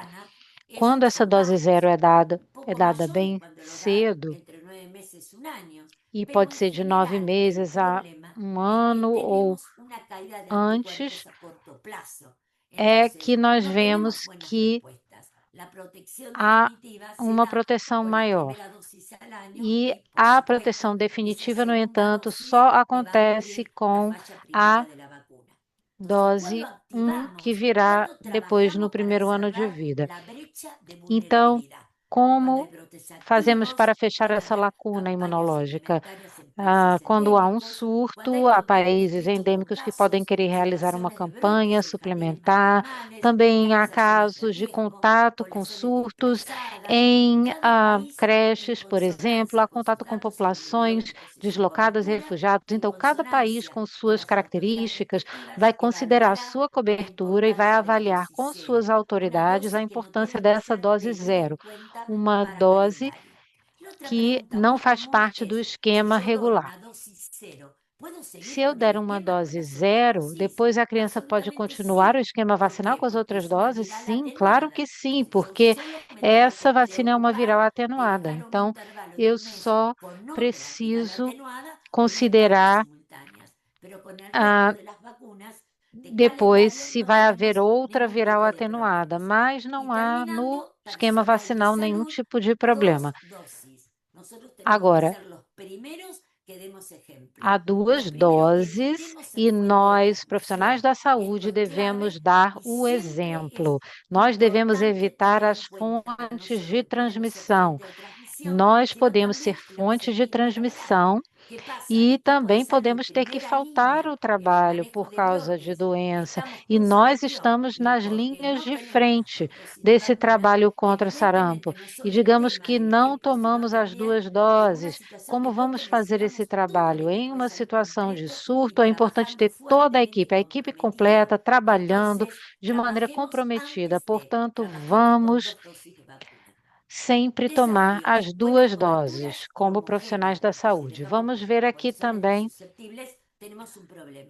a questão da confiança na vacina.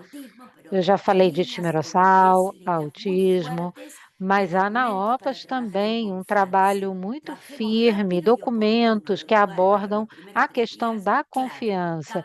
Devemos trabalhar rapidamente, identificando a doença nos primeiros 3 dias, devemos também capacitar as pessoas e sua decisão faz a diferença. Devemos enfrentar juntos os surtos. Isso é um grande desafio, mas nós vamos conseguir. Esse é o Hospital Pediátrico em que eu trabalho e agora deixo um grande abraço à América Latina. Muito obrigada. Obrigada, doutor Hermínio, doutora Ângela. Recebemos muitas perguntas. E os panelistas já começaram a responder as perguntas no chat, mas agora vamos passar para algumas perguntas que ainda não têm resposta, para que pudéssemos abordá-las agora. Vou começar com uma para o doutor Hermínio sobre o sarampo modificado. É possível que não haja exantema evidente, mas sim haja febre, tosse e coriza? Obrigado. No caso modificado, é comum ter febre, mas às vezes faltam outros sintomas do pródromo. Pode haver pouca tosse ou não haver coriza, mas sempre há uma erupção cutânea, um exantema, mas ele pode durar poucos dias. Por isso eu mostrei esse caso. É só um caso, mas eu posso dizer que quando eu vi esse caso, eu falei, isso não parece ser sarampo. Eu pensei eu mesmo isso. Mas depois eu pensei, não é o sarampo clássico, típico, mas pode ser o sarampo modificado. E isso já foi descrito já há muitos anos. No texto do Krugman, no artigo dele, do livro, há toda uma seção que fala de sarampo modificado. E, naquele caso, houve febre, exantema, houve, no entanto, uma sequência que durou pouco e os sintomas foram muito leves, mas sempre há o exantema. A intensidade é que não é a mesma e a duração também não é a mesma porque é muito mais curta. Muito obrigado. Agora, com relação ao esquema vacinal, várias perguntas sobre isso, vacinas para os profissionais da saúde. Doutora Gentili, eu vou tentar resumir essas perguntas porque são bem parecidas. A preocupação é a seguinte: a vacina SR administrada em dose única nos adultos, mas sem essa vacina SR, a tríplice viral SRP pode ser administrada nos adultos como dose única. E também há a pergunta se um adulto tomar essa tríplice, se ele pode desenvolver cachumba. A segunda pergunta tem a ver com o esquema de vacinação no pessoal da saúde. Se o pessoal receber uma dose em 2022, se devem concluir o esquema com uma segunda dose ou se devem começar o esquema vacinal mais uma vez, voltado para o início. Muito obrigada, Pamela. Podemos usar a tríplice viral em adultos. Isso está muito claro, não há nenhum problema. E digo mais, aqui na Argentina, nós temos a experiência no nosso hospital. Nós começamos recentemente a campanha contra a influenza e tínhamos a tríplice viral e a influenza juntas. E todos os profissionais da saúde passaram por ali. Quem não tinha as duas doses tomou a da influenza e a tríplice viral. E nós sempre fazemos isso como de costume e não há nenhuma contraindicação. Cada país deve ver o que tem. Ou seja, às vezes não há a tríplice, a outra, mas tudo pode ser usado sem problema. Ó, os esquemas vacinais não são reiniciados. Então, alguém se vacinou em 2022 e aí simplesmente essa pessoa toma a segunda dose. Se precisar, porque o profissional da saúde precisa ter 2 doses da vacina. Isso não importa quanto tempo demorou entre uma dose e outra. Os esquemas são sempre válidos e isso vale não só para os profissionais da saúde, mas para as crianças e adolescentes também. Se a criança chegar aos 5 anos, 10 anos sem tomar a segunda dose, é só tomar a segunda dose depois. E assim concluir esse esquema. O importante é ter as 2 doses. Então, o que é importante é ter 2 doses da tríplice viral ou da... E também eu gostei dessa pergunta sobre os adultos, porque eu gostei de ver esse tipo de situação em consulta quando assistimos os países que estão em surto. Nós deixamos muito claro porque é importante usar a vacina que se tem no momento. Isso é valioso. Obrigada, doutora Gentili. Posso complementar? Claro, doutor Hermínio. Ângela, eu acredito que também vale a pena mencionar as vacinas atuais, tríplice viral, especialmente com relação à cachumba, tem uma cepa muito mais atenuada em células humanas, o que traz uma reatogeneidade muito menor que outras cepas anteriores, especialmente a temida grave. Exatamente. Isso ficou muito claro na apresentação, quais são as cepas e que não temo aquela de mais risco agora. E permitam-me agregar um último comentário, porque eu sei que estamos quase sem tempo. O que digo aos meus residentes aqui no hospital, que enfatizamos, quando existe um paciente febril com exantema agudo, esse é um caso de sarampo. No dia seguinte, podemos começar um diagnóstico diferencial, mas no dia notificamos, tomamos amostras, isolamos. É um grande problema a transmissão dentro das instituições. Precisamos de caminhos seguros dentro das instituições. Tentamos fazer isso no hospital. Nem pensamos. Pode ser sarampo, se for exantema, febre, quadro agudo. São essas 3 questões principais, são indiscutíveis. Depois olhamos os diagnósticos. Gostei muito da apresentação do Hermínio com os diagnósticos diferenciais, mas não podemos perder tempo no primeiro contato. Eu digo com a criança, porque eu sou pediatra, mas no primeiro contato com a equipe de saúde, nos hospitais, não perdemos tempo. E precisamos de caminhos seguros, porque outra coisa que já aconteceu na minha experiência, no meu hospital também, é que manda a mãe com o frasco ao laboratório, mas essa mãe não deve circular, porque eu já suspeito sarampo. E é um prazer estar aqui com o Dr. Hermínio, apresentando nossa experiência, e espero que seja muito útil trabalhando juntos. Excelente, doutora Ângela, doutor Hermínio. Só para complementar a pergunta, e é várias para o Hermínio, há uma muito relacionada com a questão do esquema de vacinação em adultos com SR. Se houver um adulto, seja profissional de saúde ou não, que tem o esquema de 2 doses, mas os títulos e anticorpos dão resultado inativo. Aplicamos uma dose de reforço e repetimos novamente os títulos de anticorpos, doutora Ângela? Não. Não, porque não devemos ver só a imunidade humoral, mas também a celular. E sabemos que, apesar do decréscimo dos títulos de anticorpos IgG até níveis indetectáveis, quando se coloca em contato com o vírus selvagem, a resposta é de memória e elevação de anticorpos. Então, claramente, devemos lembrar que não é só a imunidade humoral, a presença do IgG que conta, mas a resposta celular. E por isso dizemos, com 2 doses, tudo certo. Perfeito, muito obrigada. Passamos agora então ao Dr. Hermínio.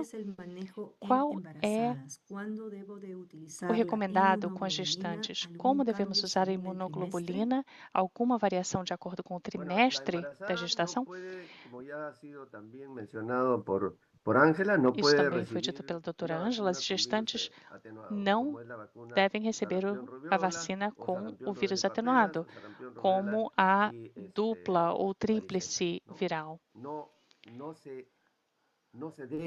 Não se deve aplicar.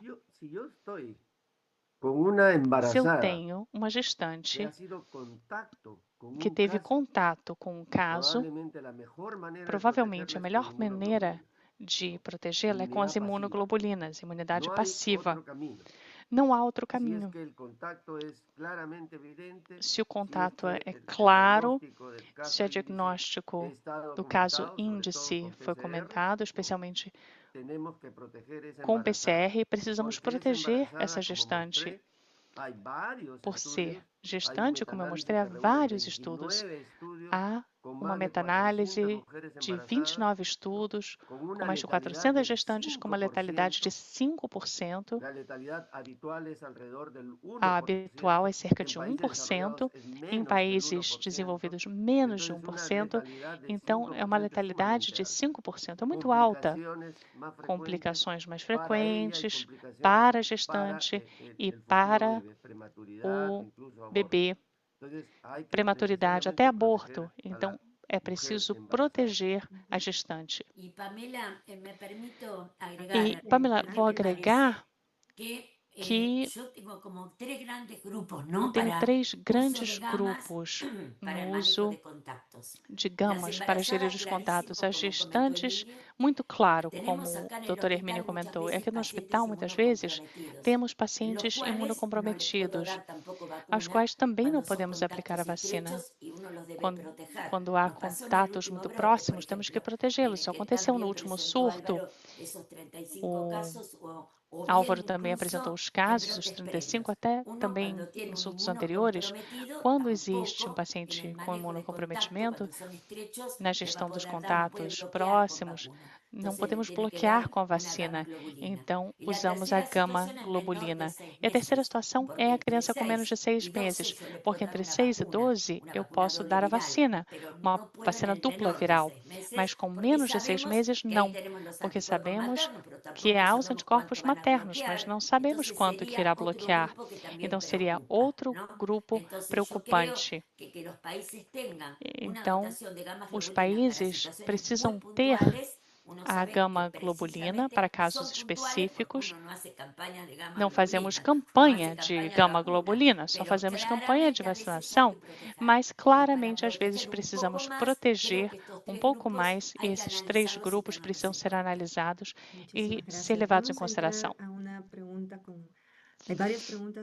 Temos agora várias perguntas relacionadas ao sarampo modificado, Dr. Hermínio. O sarampo modificado muda o perfil clínico do exantema. Há outra sintomatologia, como autarquias ou adenopatias? Não foi descrito. Isso só foi descrito para a rubéola. A rubéola, enquanto doença na infância, é pouco sintomática. A criança com rubéola tem um surto, 3 dias, pouquíssimos sintomas, quase não tem problemas, mas as mulheres ou adolescentes podem sim ter manifestações articulares.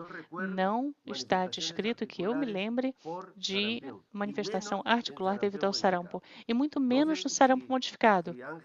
Não sei se a doutora Ângela quer agregar alguma coisa? Não. É assim mesmo. Uma pergunta de seguimento sobre o sarampião modificado, Dr. Hermínio. Pergunta adicional sobre o sarampo modificado. Há alguma incidência do sarampo modificado documentada em surtos de sarampo? Perfeito. A ver. Eu tenho Muito bem. Eu tenho a minha própria percepção do que estava ocorrendo no país. Temos cerca de 50 casos, mas nesse mês de abril é que dispararam.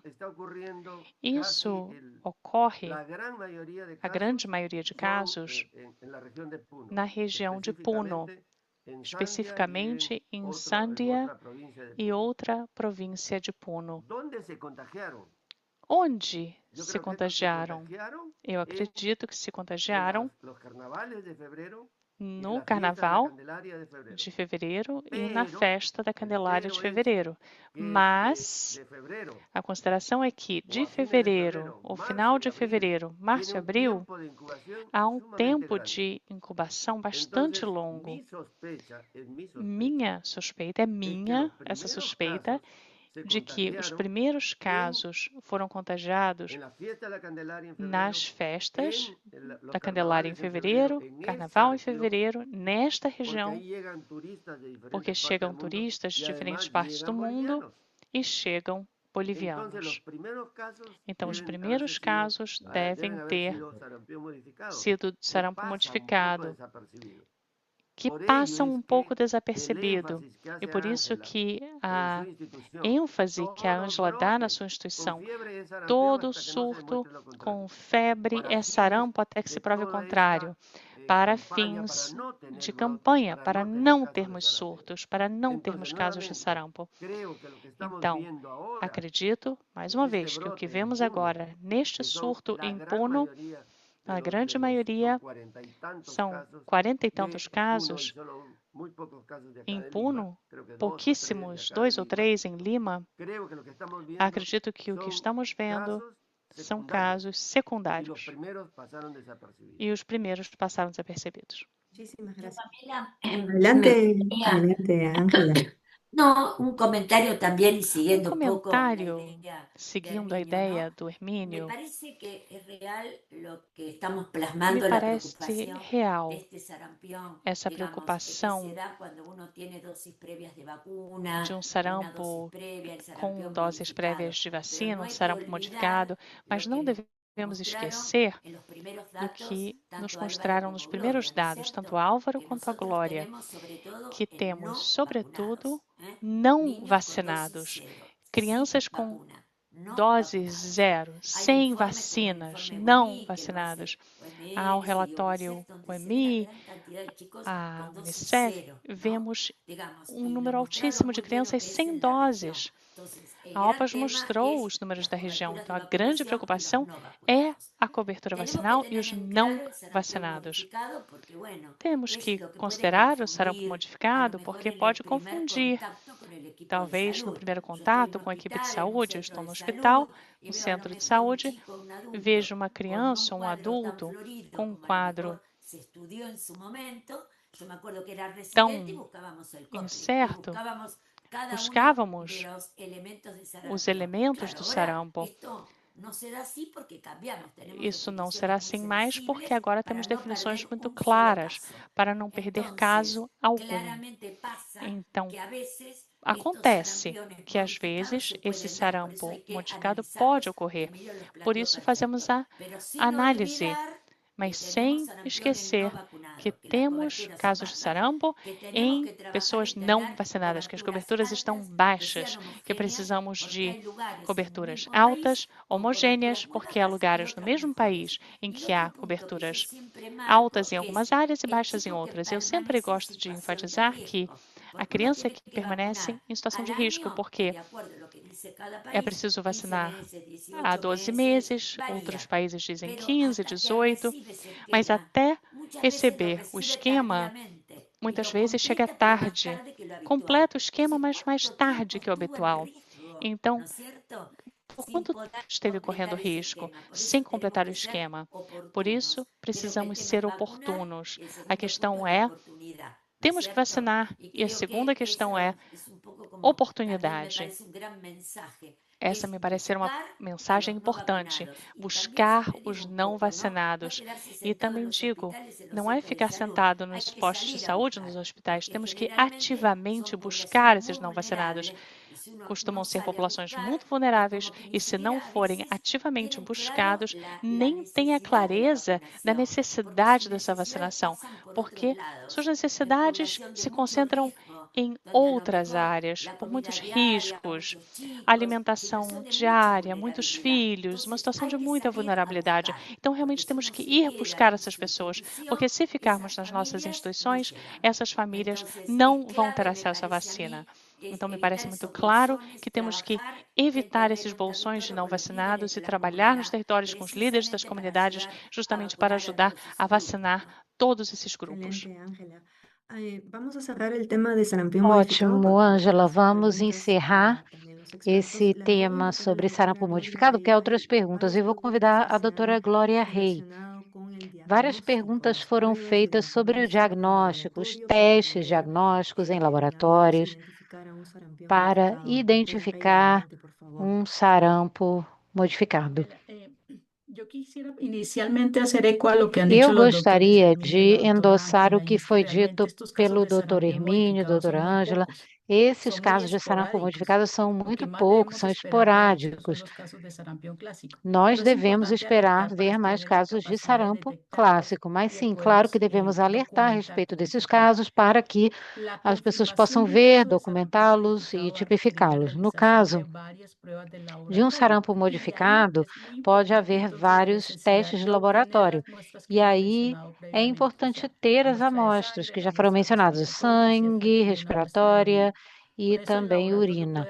Com isso, o laboratório pode fazer os estudos e as provas serológicas de IgM.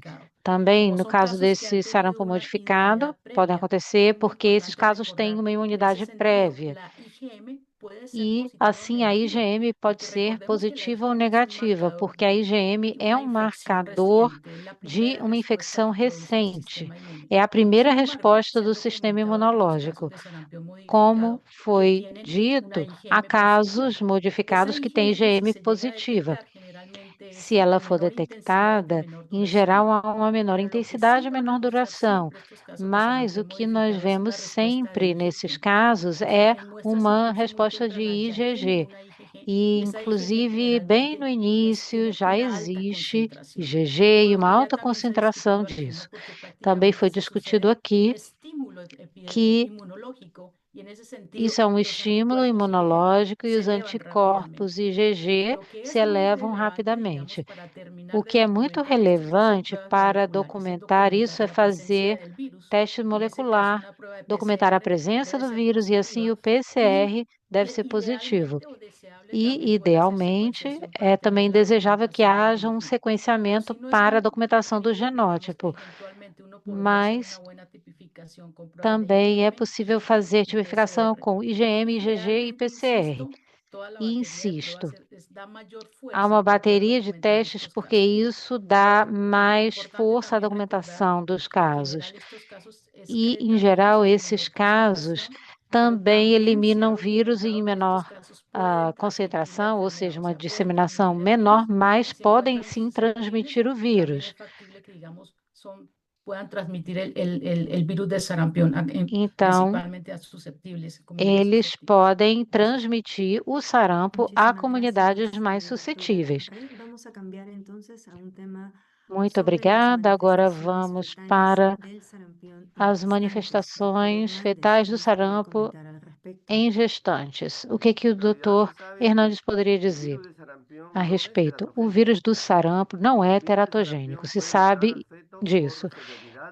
Ele pode matar o feto por causa da severidade da infecção, que é o que pode acontecer com influenza ou com Covid. A severidade da infecção e as complicações que podem acontecer com a gestante são o que causa uma doença mais grave. Então, é essa gravidade que pode levar ao aborto ou falecimento. Mas o próprio vírus não é teratogênico. A rubéola, sim, tem um vírus teratogênico. Isso é muito curioso, porque o vírus da rubéola é um vírus que tem poucos sintomas na prática, mas ele tem um apetite, eu gosto de dizer assim, ele é voraz pelo tecido embrionário. Ele rompe o material genético das células. E isso no sistema nervoso central, ocular e outros, e aí causa a síndrome da rubéola congênita. Mas ninguém nunca descreveu manifestações fetais por causa do vírus do sarampo. Sim, Pamela, eu queria acrescentar algo com relação à vacina. Se uma gestante, sem querer, receber uma tríplice viral com sarampo, rubéola e cachumba, não há indicação de aborto de maneira nenhuma. É importante dizê-lo. Nós fizemos grandes campanhas antigamente e campanhas para atualização das vacinas com homens e mulheres, e nós costumávamos dizer, no caso das mulheres, éramos muito claros a esse respeito, porque não é indicação de aborto ter, sem querer, tomado uma vacina dupla ou tríplice viral. É importante insistir nisso, porque às vezes há muita angústia nas famílias por causa disso, e devemos mencionar. Muito obrigada, doutora Gentili. Nós temos casos de sarampo em adultos e há várias perguntas aqui sobre o limite da aplicação das vacinas na população adulta. Por exemplo, pessoas de 60, 62, 65 ou 58 anos de idade podem ser vacinadas? São várias perguntas a respeito. Doutora Gentili, não há nenhuma contraindicação. Se uma pessoa de 60 anos, 55 anos não tiver sido vacinada nunca tomou uma tríplice, uma dupla viral, essa pessoa pode se vacinar. Agora, algumas reflexões aqui. Em primeiro lugar, o vírus circulou em surtos anteriores. E é muito raro que uma pessoa dessa idade, com a livre circulação que havia em várias regiões da América Latina, nos vários países, e aqui é preciso ver o padrão de circulação de cada país e os surtos, mas é muito raro que a pessoa tenha sido suscetível, tenha chegado suscetível até essa idade, porque há uma replicação de 16 a 18 por cada pessoa, ou seja, cada pessoa que tem a doença contagia de 16 a 18 pessoas. Era 6 a 7 antigamente, com a Covid. E nós vemos essa grande diferença. Então, não é comum ver uma pessoa de 60 anos que seja suscetível ao sarampo. Com certeza essa pessoa já teve contato com o vírus antes, mas vamos supor aqui que a pessoa acha que não e que a pessoa queira se vacinar. Não há risco em relação à segurança dessa pessoa, mas eu estou convencida de que nessa idade, com toda certeza, essa pessoa já teve contato com o vírus. É muito raro encontrar uma pessoa que ainda seja suscetível ao vírus com essa idade. E é por isso que, em geral, os países dizem os nascidos a partir de tal ano, ou então nascidos antes de tal ano, não são suscetíveis. Na Argentina, usamos 1965 como corte, porque essa é a comparação. Vemos como esse vírus circulou, que surtos aconteceram. Como o Hermínio já disse, é uma transmissão respiratória altíssima. Esse vírus fica suspenso no ar. E há essa replicação de 17, 18, ou seja, é muito raro uma pessoa ser suscetível a essa doença aos 60 anos. Mas, voltando à pergunta sobre a vacina é segura para essas pessoas. Temos aqui algumas perguntas sobre os esquemas vacinais e a realização de campanhas e jornadas de vacinação. Então, há uma pergunta sobre isso. E o Dr. Wittenberg também vai falar a respeito. O que acontece no caso de crianças menores de 5 anos?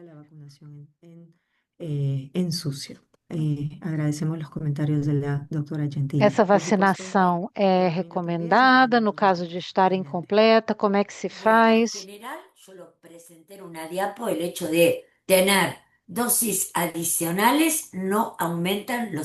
Olha, ter doses adicionais não aumenta eventos adversos. Acontece de perderem a caderneta, às vezes a pessoa já teve sarampo, mas às vezes não há informações suficientes da família, não há perigo aí, não há nenhum problema com o esquema vacinal. Mas agora os países estão nominalizando e já é possível saber se a pessoa tem uma dose ou duas. E as campanhas que trabalham com nominalização, com esses programas, já acompanham melhor se a pessoa tomou ou não. A Argentina nominalizou o processo em 2023. Então, quando aconteceu a segunda dose, entre 15 e 18 meses, ou melhor, foi adiantada essa dose, e quando em uma área com surto houve uma campanha, nós usamos bastante a nominalização, porque a pessoa era colocada no sistema e já podíamos ver se a pessoa tinha as duas doses ou não. E isso é muito importante. E isso marcou um antes e um depois para as campanhas, porque nós conseguimos, no surto do ano passado, encarar isso de outra maneira. Antes, nós tínhamos esse problema, a pessoa ia e se vacinava sem documentação, porque não tinha caderneta, não entendia o que estava acontecendo, não se lembravam. Então, minha resposta seria assim: se há sarampo prévio ou esquemas completos prévios e a pessoa ainda assim se vacina, não há problema. Mas o que eu diria é que hoje o que é melhor é que há a nominalização. A pessoa pode chegar na campanha e verificar se já tomou as 2 doses. A Comissão Nacional do país de que faço parte fez essa análise e considerou que era muito importante nominalizar a campanha. É uma medida tão boa que eu queria mencioná-la aqui. Muito obrigada, Ângela. Algum comentário em relação a isso? Não, está bem claro. E uma pergunta para o Hermínio. Álvaro, adelante. Álvaro gostaria de mencionar algo. Eu queria voltar ao que foi dito pela Ângela e à pergunta também. As campanhas indiscriminadas são conhecidas como campanha de acompanhamento. Essas de acompanhamento foram uma estratégia essencial para conseguir a eliminação e para manter a eliminação. Porque não se trata de chegar só à população que tem acesso a serviços de saúde. É um esforço adicional feito pelo país para chegar às populações, inclusive que antes não eram alcançadas antes, e para assim iniciar ou completar esquemas vacinais. E como a Ângela já mencionou, nos anos 90 havia um cadastro que era em papel na época e era muito difícil verificar o antecedente de vacinação de cada criança. E era difícil saber quem já tinha completado o esquema vacinal, quem ainda faltava uma dose. E com as campanhas de acompanhamento, nós fazíamos isso de maneira indiscriminada por causa disso. E isso foi importante para muitos países. Agora, com os cadastros eletrônicos de vacinação que temos hoje, nós podemos identificar aqueles que já têm a dose completa, os que não têm, mas é importante registrar os antecedentes durante a campanha de vacinação, para que saibamos se chegamos a 95% de vacinação, 100% de vacinação numa determinada área, ou se não, se conseguiu. E hoje é importante usar essas ferramentas e procurar nos adaptarmos também. É importante ter essas estratégias usando as novas tecnologias também. Muito obrigada. Si hay diferencia entre rubeola y rociola. Não sei se me puderam escutar. Não sei se conseguiram ouvir a pergunta. Se rubéola e rociola é a mesma coisa. Não sei se me confunde quando não se utilizam os términos Não sei se se confundem quando não usamos os termos adequados. Fala-se de rociola para os casos de roseola para os casos de exantema súbito, mas gostam de usar termos que não são muito padronizados. Alguns falam de roséola para o exantema súbito, mas exantema súbito é exantema súbito. Ou às vezes buscam a numeração da descrição de muitos anos atrás. Muchas gracias, Dr. Hermínio. Muito obrigada, Dr. Hermínio. Algum comentário, doutora Ângela? Depois do que dijo Álvaro, que me pareceu excelente, es marcar que se recebem doses adicionais são seguras. O Hermínio disse que é importante lembrar é que, se receberem doses adicionais, são seguras. E, claro, as estratégias, mas a segurança da vacina, eu acho que falamos muito disso hoje. E a tranquilidade, a segurança da vacina, independentemente do número de doses, independentemente também do tipo de cepa usada, podemos estar tranquilos de que são vacinas seguras e efetivas e que podem ser usadas com toda a tranquilidade. Essa é a grande mensagem que precisa ficar muito clara. Excelente. Muito bem, acho que estamos chegando ao final do nosso webinário. Passamos 30 minutos, mas parece que conseguimos responder todas as perguntas. De qualquer forma, vamos continuar respondendo o que foi colocado no chat. Muito obrigada aos nossos apresentadores, doutora Gentile, doutor Hermínio, Álvaro, Glória e nosso gerente, doutor Daniel Salas. Não sei se o Daniel gostaria de dizer algumas palavras de encerramento. Gostaria de lembrar-lhes que na página do evento vamos colocar a gravação completa do evento, assim como as apresentações e algumas perguntas e respostas que foram apresentadas. Sim. Daniel está conosco? Sim. Muito obrigado, Pamela, Ângela, Álvaro, Glória, doutor Hermínio. Muito interessante, muitas perguntas. Acredito que conseguimos responder praticamente todas, mas teremos a gravação e se tiverem perguntas adicionais, podem escrever para o e-mail da OPAS. Sabem que temos guias e cursos disponíveis para preparar melhor os profissionais da saúde das Américas e promover a prevenção. Muito obrigado e uma ótima tarde a todos. Obrigado por sua participação.